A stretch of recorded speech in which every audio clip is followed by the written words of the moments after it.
Finally পাতিনায়কের কুমিরের কান্না শেষ হলো। নাটক স্ক্রিপ্ট সাজিয়ে চলে আসলো ভিডিও আমাদের সামনে প্রেজেন্ট করতে, অ্যান্ড অনেক বেশি কাটছাট এডিট করার পর তিনি এইরকম একটা ভিডিও আমাদের সামনে প্রেজেন্ট করলো, যেখানে তিনি বলতেছে আমরা পাবলিকরা দায়ী, উনি দেশে আসতে পারে নাই ওনার বউয়ের জানাজাতে।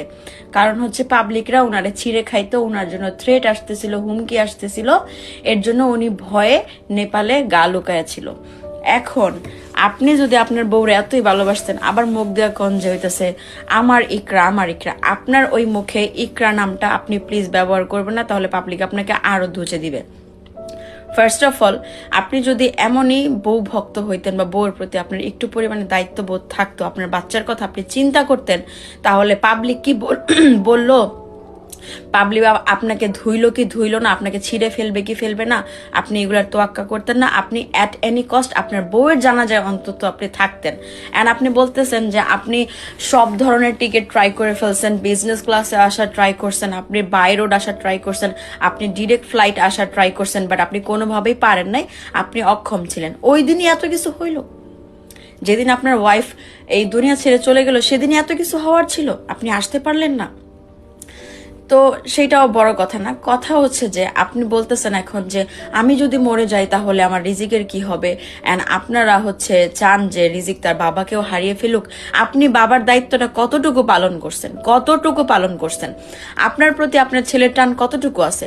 মায়ের সাথে সারাক্ষণ 24টা ঘন্টা, তার মা জানে কখন তার রিজিকের খিদা লাগছে, কখন তার কি পড়তে হবে, তার কি আবদার, এসব কিছু তার মা জানে। আপনি কতটুকু জানেন?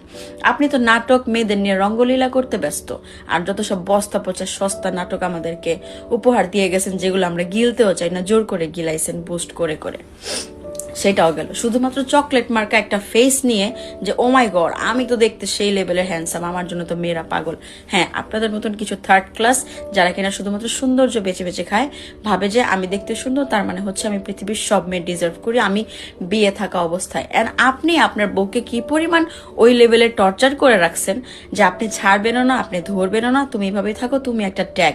আমি প্রথমেই বলছিলাম যে সার্টিফিকেট এটা একটা, যে আমার বউ রিজিকের মা, আর বাকি আপনাদের মাঝখানে কোনো ভালোবাসার, আন্তরিকতার, ফ্রেন্ডলি কোনো সম্পর্ক নাই, কারণ আপনি তো পরনারীতে আসক্ত।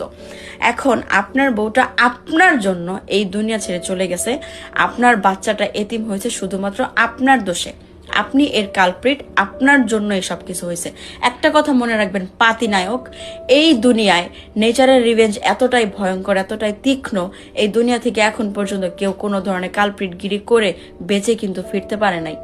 এক না একভাবে তার হয় পতন হয়েছে, না হলে তার খুবই জঘন্যতর শাস্তি হয়েছে। এটা কিন্তু মাথায় রাখবেন, প্রকৃতির বিচার কিন্তু বড় ভয়ঙ্কর। আপনার জন্য আল্লাহ তালা যেই জান বানায়, আল্লাহ তালার পক্ষ থেকে যেটা আসে সেই জান আপনার জন্য চলে গেছে। আপনি কি ভাবছেন যে এত সহজে আপনি ছাড়া পেয়ে যাবেন? এই যে আপনার ক্যারিয়ার, আপনার ফেম, নেম, দেখেন তো 2 দিন আগেও আপনার জায়গাটা কোথায় ছিল, আর 2 দিন পরে আপনার জায়গাটা আজকে কোথায়। অ্যান্ড আল্লাহ না করুক আপনার এর থেকে অবনতি হতে পারে শুধুমাত্র আপনার কর্মকাণ্ডের কারণে। অ্যান্ড আপনার নাটক তো হয় নাই, আপনি এত জঘন্য নাটক করছেন, এই নাটক তো আপনি, এর থেকে ভালো নাটক তো আপনি আমাদের স্ক্রিনে উপহার দেন। আপনি ভিডিওর সামনে এসে আপনি এভাবে কেন ব্যর্থ হয়ে গেলেন বুঝলাম না। গ্লিসারিন কি আশপাশে ছিল না? আর বাই দ্য ওয়ে, কেমন স্ক্রিপ্টটি সাজাইলেন, বারবার নিচে পড়ে পড়ে দেখতে হইতেছে। এতদিন তাহলে কি অ্যাক্টিং করলেন? এতটুকু স্ক্রিপ্ট মনে রাখতে পারেন নাই অ্যাক্টিং করার আগে?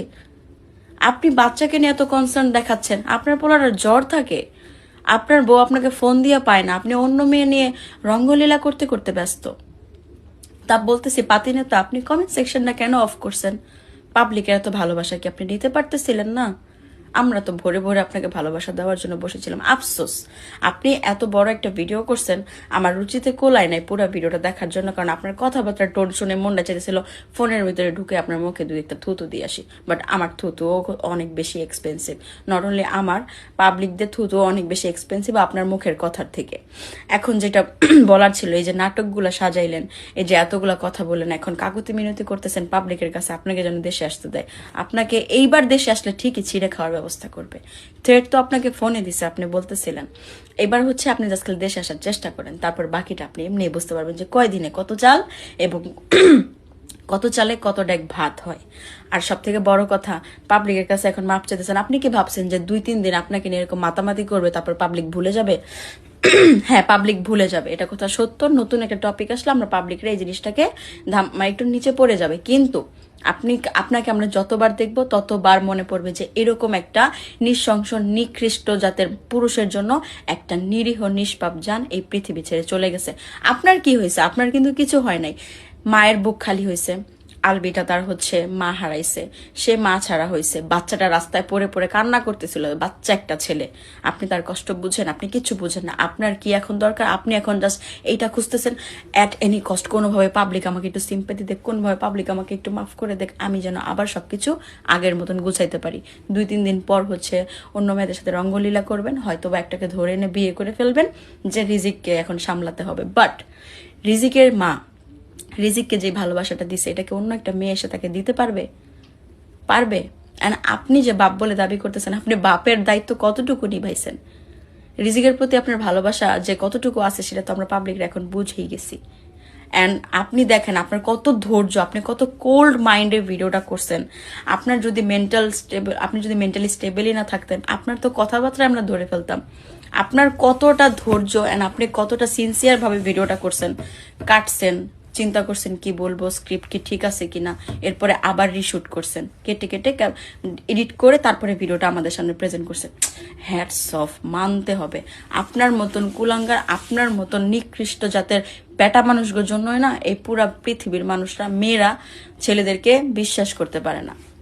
আমার তো জীবন থেকে বিশ্বাস উঠে গেছে গা, ন্যূনতম পরিমাণে বিশ্বাস নেই। আমার বাপ রে, ভাইরে, আমার গোষ্ঠীর মানুষ ছাড়া আমি কোনো বেটা মানুষরে বিশ্বাস করি না।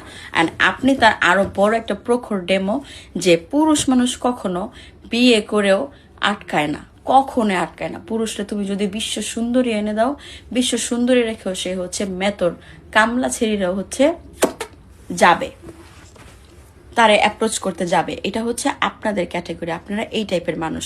অ্যান্ড এখন আপনি পাবলিকের কাছে মাপ চাইতেছেন কেন? কেন? আপনার যদি আপনার বউকে ভালোই না লাগতো, আপনি মিউচুয়ালি এসে ফ্যামিলির সাথে বসে ডিভোর্স করে ফেলতেন, মেয়েটার জীবনে বেঁচে যাইতো, আপনি আপনার মতন আপনার লাইফে আগে দিতেন। মানুষের ডিভোর্স হচ্ছে না, একটা জীবন চলে যাওয়ার থেকে আমি মনে করি ডিভোর্স শতগুণে ভালো।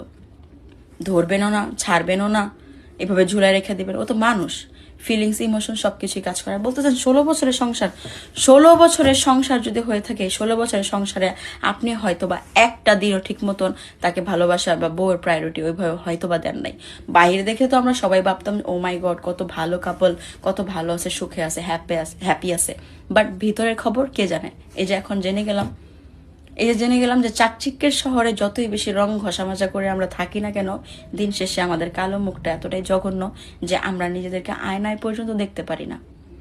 আপনি নিজেকে মাফ করতে পারবেন কিনা সেটা, আপনার মতো মানুষের ভিতরে গিলটি ফিল থাকে না। আপনারা গিলটি ফিল করেন না কখনো, কারণ আপনাদের ভিতরে ওই বোধটুকুই নেই। আপনার জন্য যে একটা মানুষ পৃথিবীতে নাই, এটা আপনার ন্যূনতম গায়ে বাঁচতেছেন। আপনি এখন পর্যন্ত নেপালে বসে আছেন, আপনি এখন পাবলিকের কাছে ক্ষমা চাইতেছেন, ওদের কাছ থেকে সহানুভূতি চাইতেছেন, আপনাকে যেন দেশে আসতে দেয়। আহেন আপনি দেশে, আপনি খালি দেশে আহেন। আমি যদি খালি একটু খবর পাইতাম, ইস আপনি কবে দেশে যেতেছেন, আমি নিজে যাই এয়ারপোর্টে খাড়ি থাকতাম আপনারে বরণ করার জন্য। আপনি বলতেছেন কন্টেন্ট ক্রিয়েটার আমাকে নিয়ে ভিডিও বানাচ্ছে, নেপাল থেকে আসতে সময় লাগে কিনা? আমি 18 বার নেপালে যাতায়াত করছি। হ্যাঁ, করবেনই তো, দেশে তো কিছু করলে ধরা পড়ে যাবেন, তাই দেশের বাইরে মেয়েদের নিয়ে যায় ফুর্তি করে বেড়াইছেন। বুঝেন নাই? নষ্ট নষ্ট নষ্ট। আপনার জন্য একটা মেয়ের জীবনটা পুরা শেষ। সে এখন জাহান্নামের ভাগিদার, কারণ সে সুইসাইড করছে। আল্লাহ তাআলা কখনোই কাউকে এই পারমিশন দেয় না, আমার নিজের দেওয়া জান তুমি নিজের দায়িত্বে নিতে পারো, এইটা কখনোই দেয় না। বাট আপনার জন্য সে জঘন্যতম কাজ করতেছে। আমি আল্লাহর কাছে, আমরা সবাই এটা দোয়া করি যে উনি যদি জীবনে একটা সিঙ্গেল পাপও করে থাকে, ওইটার ভাগিদার জন্য আল্লাহ তাআলা আপনাকে বানাই দেয়। বাকিটা তো জানি না, বাট এটা কথা মাথায় রাখবেন মিস্টার পাতি নায়ক, আপনার কর্মের ফল আপনি এই দুনিয়াতে ভোগ করে যাবেন। আর আমরা পাবলিকরা দেখবো, হয়তো গোপনে হয়তো প্রকাশে, বাট এই শাস্তি আপনি পাবেনই। আর এই কুমিরের কান্না করে আপনি আর ভিডিও বানায়েন না, আমাদের খুব জঘন্য লাগে। আমরা টাকা দিয়ে ইন্টারনেট কিনে আপনার সব ফালতু ভিডিও দেখতে আসি নাই, ঠিক আছে? আপনার পেজ চলে গেছে না, আমি দোয়া করি আপনার এই আইডিটা যেন থাকা, আপনি সোশ্যাল মিডিয়া থেকে জাস্ট গায়েব হয়ে যান। আপনাকে আমরা চাই না। বয়কট, আপনি বয়কট।